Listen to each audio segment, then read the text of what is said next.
Good morning बच्चों। हम लोग गास थ्योरम पढ़ रहे थे और गास थ्योरम से रिलेटेड जो भी छोटी बड़ी बातें थी उनको पढ़ा। अभी उसमें बहुत सारे प्रॉब्लम्स हमने जो आपको कल बताए थे वो बहुत सारे प्रॉब्लम्स हम आपको PDF बना के भेजेंगे, उनको आप सॉल्व कीजिएगा और जहाँ दिक्कत होगी एक दिन पूरा हम टाइम देंगे गास थ्योरम में, उसको आप पूछिएगा, हम डिटेल समझा देंगे बोर्ड पर या कॉपी पर। हम लोग कल हेडिंग डाले थे applications of Gauss's theorem. Applications of Gauss's theorem, और हमने बताया था कि गास थ्योरम के एप्लीकेशन में मेनली 4 हेडिंग पढ़ना है हम लोगों को। उसमें पहला determination of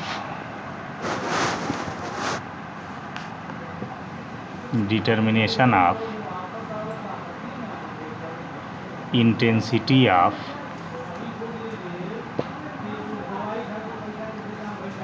electric field due to charged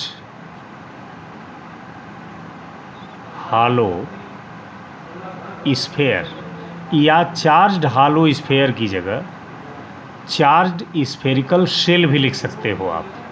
तो ये पहली हेडिंग हो गई एप्लीकेशन में। तो मैंने कहा कि हालो चार्ज्ड स्फेयर की जगह आप चार्ज्ड स्फेरिकल शेल भी बोल सकते हैं।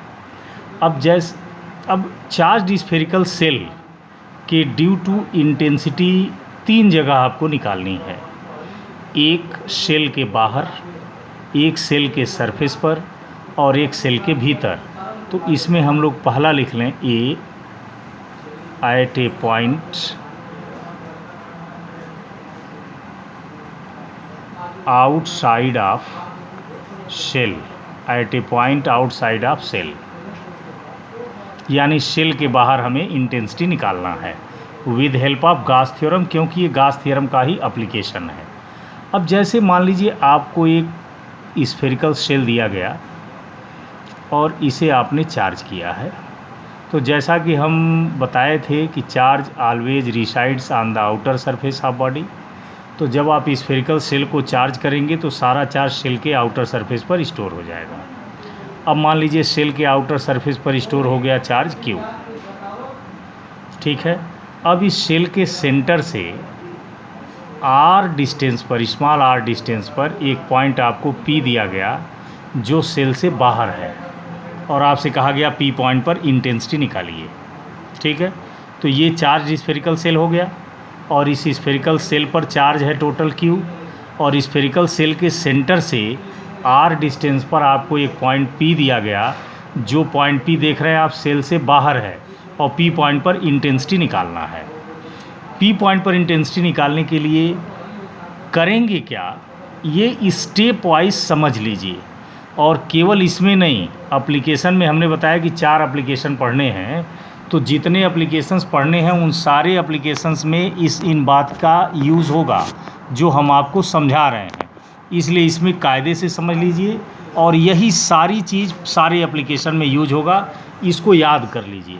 तो P पॉइंट पर इंटेंसिटी निकालने के लिए गास थ्योरम से हम क्या करेंगे कि सबसे पहले क्लोज्ड सरफेस ड्रा करेंगे, और ऐसा क्लोज्ड सरफेस ड्रा करेंगे जो पॉइंट P से होकर पास करे। तो यहाँ पर मान लीजिए हमने क्लोज्ड सरफेस ड्रा कर दिया स्फेरिकल, और देखिए ये आपका जो क्लोज सरफेस है ये पॉइंट P से होकर पास कर रहा है। इस क्लोज सरफेस को ही हम गासियन सरफेस कहते हैं, क्योंकि हम कल भी आपको बताए थे कि कोई भी क्लोज्ड सरफेस जिससे पास होने वाला फ्लक्स हम गास थ्योरम से निकालें, या कोई भी क्लोज सरफेस जिसका यूज़ हम गास थ्योरम लगाने के लिए करते हैं, उसी को हम गासियन सरफेस कहते हैं। तो हमने बताया कि P पर इंटेंसिटी निकालने के लिए सबसे पहला काम ये करना है कि आपको एक क्लोज सरफेस लेना है, और ऐसा क्लोज सरफेस जो पॉइंट P से होकर पास करे, यानी उस पॉइंट से होकर पास करे जहाँ इंटेंसिटी निकालनी है। तो जो क्लोज सरफेस आप ड्रा करोगे उसी को गासियन सरफेस कहते हैं। चूँकि ये गासियन सरफेस स्फेरिकल है, गासियन सरफेस स्फेरिकल है, और इस स्फेरिकल सरफेस की रेडियस r है, तो इसकी एरिया हो जाएगी गासियन सरफेस की 4 पाई r स्क्वायर। ठीक है, तो P पॉइंट पर इंटेंसिटी निकालने के लिए सबसे पहला काम क्या किए आप कि एक क्लोज सरफेस ड्रा किए, और ऐसा क्लोज सरफेस जो पॉइंट P से होकर पास कर रहा है। ठीक है, यही हमारा गासियन सरफेस हो गया, इसकी एरिया वगैरह लिख ली। अब दूसरा काम क्या करना है कि जो आपने क्लोज सरफेस ड्रा किया है उसको तमाम छोटे छोटे एलिमेंट से मिल के बना हुआ मान लीजिए, और उसमें एक एलिमेंट पॉइंट P पर ले लीजिए जहाँ इंटेंसिटी निकालनी है, उस एलिमेंट की एरिया ds है मान लीजिए। ठीक है, मैं बता रहा हूँ कि यही काम सब में करना है।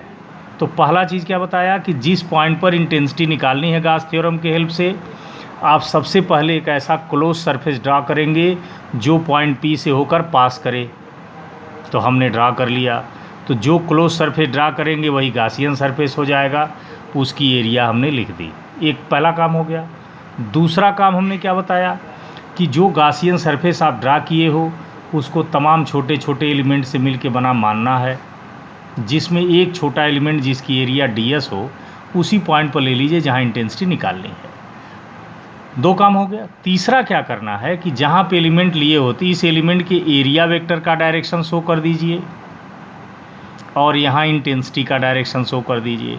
तो चूँकि ये स्फेरिकल ये चार्ज आपका जो सेल है वो पॉजिटिवली चार्ज है, और आप जानते हो किसी पॉजिटिव चार्ज के ड्यू टू इंटेंसिटी आउटवर्ड होती है, मतलब उस पॉइंट से चार्ज को मिलाने वाली लाइन के अलांग आउटवर्ड, तो इसलिए इंटेंसिटी का डायरेक्शन हो गया और ये एरिया वेक्टर का डायरेक्शन हो गया।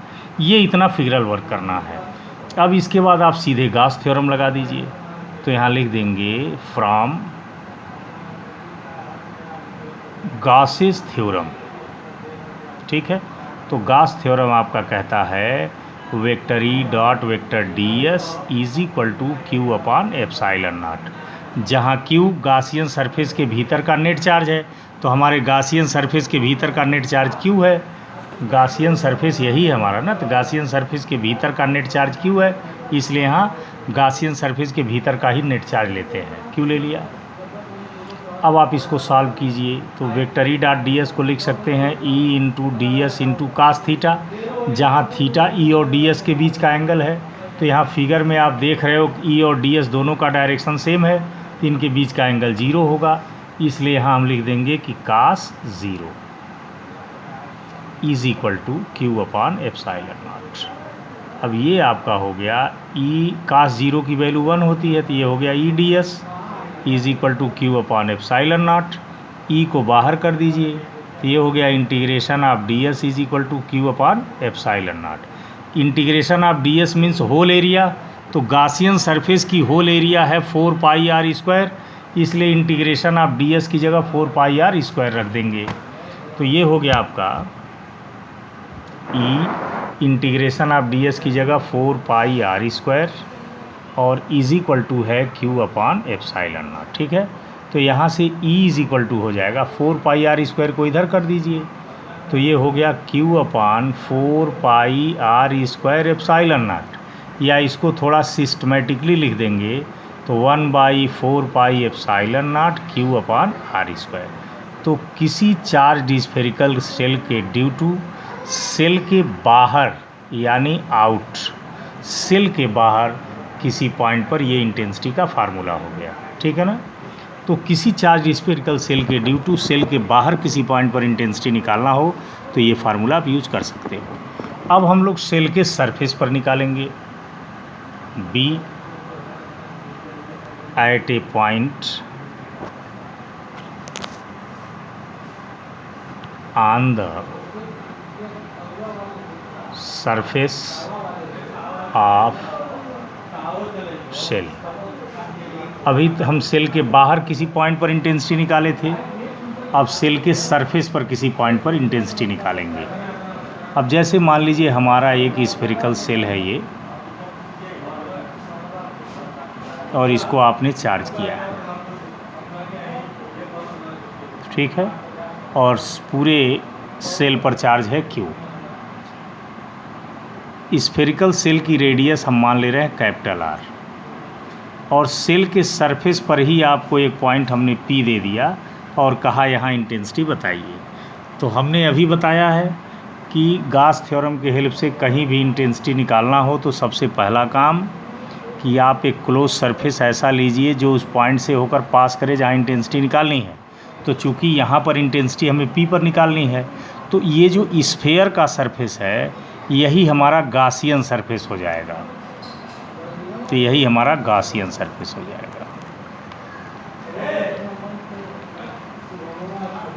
इसका भी शेप स्फेरिकल है।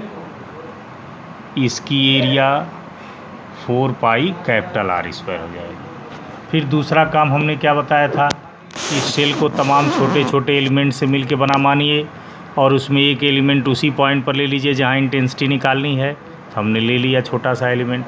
अब इस एलिमेंट के एरिया वेक्टर का डायरेक्शन दिखाना है और यहीं पर इंटेंसिटी का भी डायरेक्शन दिखाना है। दोनों दिखा दिया। अब आप गास थ्योरम यूज कीजिए।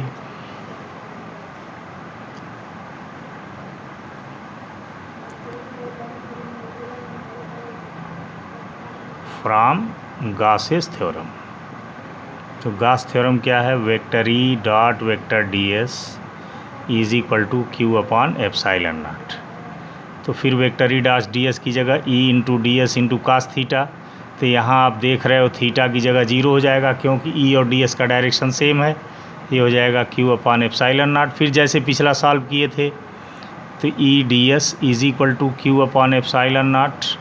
ई को बाहर कर दीजिए। Integral of d S is equal to Q upon epsilon naught. ठीक है। अब आप जानते हो कि integration of d s means whole area.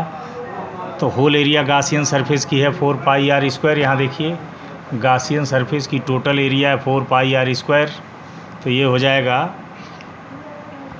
4 pi are square capital R square is equal to Q upon epsilon naught. अब इसको इधर कर दीजिए तो ये हो जाएगा E is equal to Q upon 4 pi are square epsilon naught, या इसको सिस्टमेटिकली लिख दीजिए तो 1/4 pi epsilon naught Q upon R square. ये सरफेस पर हो गया इंटेंसिटी। तो चार्ज स्फेरिकल सेल के ड्यू टू सेल के बाहर किसी पॉइंट पर इंटेंसिटी हम लोग निकाल लिए और सेल के सरफेस पर इंटेंसिटी निकाल लिए। अब सेल के भीतर किसी पॉइंट पर इंटेंसिटी निकालेंगे। तो यहाँ थर्ड पॉइंट हम लिख दे रहे हैं, एट ए पॉइंट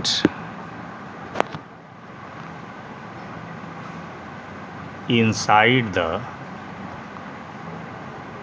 शेल, यानी शेल के भीतर किसी पॉइंट पर अब इंटेंसिटी निकालेंगे। ठीक है। उसके लिए फिर वही काम करेंगे। मान लीजिए ये चार्ज स्फेरिकल सेल है, इसके सरफेस को चार्ज किया गया है और सरफेस पर चार्ज है Q। ठीक है। अब इस स्फेयर के सेंटर से R डिस्टेंस पर आपको एक पॉइंट P दिया गया जहां इंटेंसिटी निकालनी है और ये पॉइंट P शेल के भीतर है। तो काम फिर वही करेंगे। P पॉइंट पर गास थ्योरम से इंटेंसिटी निकालने के लिए पहले क्लोज सरफेस लेंगे और ऐसा क्लोज सरफेस जो पॉइंट P से होकर पास करे। तो यहाँ पर भी हम क्लोज सरफेस ऐसे स्फेरिकल ले रहे हैं। अब देखिए ये क्लोज सरफेस हो गया जो पॉइंट P से पास कर रहा है। यही क्लोज सरफेस हमारा गासियन सरफेस हो जाएगा। ये भी स्फेरिकल है, इसकी भी एरिया हो जाएगी 4 पाई आर स्क्वायर। अब दूसरा काम हमने क्या बताया था कि इस क्लोज सरफेस को तमाम छोटे छोटे एलिमेंट से मिलके बना मानिए। उसमें एक एलिमेंट वहीं लीजिए जहां इंटेंसिटी निकालनी है। तो ले लिया हमने ds। अब यहाँ पर एरिया वेक्टर और इलेक्ट्रिक फील्ड का डायरेक्शन दिखा दीजिए। ठीक। अब गास थ्योरम लगाइए। तो यहाँ लिखेंगे फ्रॉम गासेस थ्योरम। तो ये हो जाएगा vector E dot D S is equal to Q upon epsilon naught है। ई डॉट डी एस को लिख सकते हैं E into D S into cos 0। अब यहाँ पर हमने बताया था q is the net charge enclosed within Gaussian surface. तो यहाँ जो हमारा ये गासियन सरफेस है इसके अंदर कोई चार्ज नहीं है, सारा चार्ज तो यहाँ है। तो गासियन सरफेस के भीतर यहाँ तो कोई चार्ज नहीं है, देखिए पूरा गासियन सरफेस यही है, इसके भीतर कोई चार्ज नहीं है। तो जब गासियन सरफेस के भीतर कोई चार्ज नहीं है तो यहाँ नेट चार्ज की जगह 0 लिख देंगे, 0/ε0 इज इक्वल टू 0। अब ये हो गया E/ds इज इक्वल टू 0, यानी E∫ ds is equal to 0 या E इज इक्वल टू 0। तो इस तरह चार्ज स्फेरिकल सेल के ड्यू टू सेल के भीतर इंटेंसिटी 0 हो गई। ठीक है, अब यहाँ पर एक काम करते हैं, नोट में पहले तीनों फार्मूले को समराइज्ड कर लें। पहला, intensity due to charged spherical shell. अब इसमें सबसे पहला काम क्या किया जाए, फार्मूला एक जगह लिख दिया जाए। तो सेल के बाहर इंटेंसिटी कितनी आई थी, 1/4πε0 Q/r²।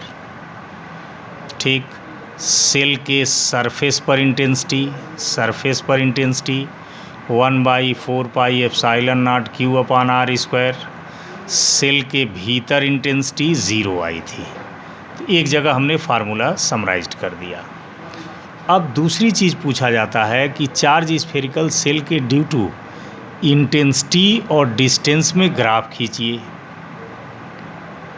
ठीक है, तो चूँकि चार्ज स्फेरिकल सेल के भीतर इंटेंसिटी 0 होती है, इंटेंसिटी सरफेस से शुरू हो रही है, यानी सरफेस का मतलब डिस्टेंस रेडियस के बराबर, और यहाँ से इंटेंसिटी शुरू हो रही है, और ज्यों सेल के बाहर चलेंगे ये फार्मूला यूज होगा, यानी इंटेंसिटी और डिस्टेंस इन्वर्सली प्रोपोर्शनल है, तो ऐसे आएगा।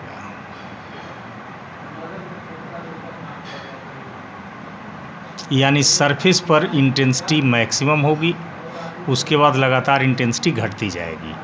ठीक है, और ये हो जाएगा जब डिस्टेंस रेडियस से ज़्यादा हो, और ये रीजन है जब डिस्टेंस रेडियस से कम हो, इस रीजन में इंटेंसिटी 0 हो जाएगी। तो ये आपका ग्राफ आता है। ठीक है ना, तो एक एप्लीकेशन ख़त्म हो गया कि intensity of electric field due to charge spherical shell. अब सेकेंड एप्लीकेशन हम लोग कल पढ़ेंगे। Thank you.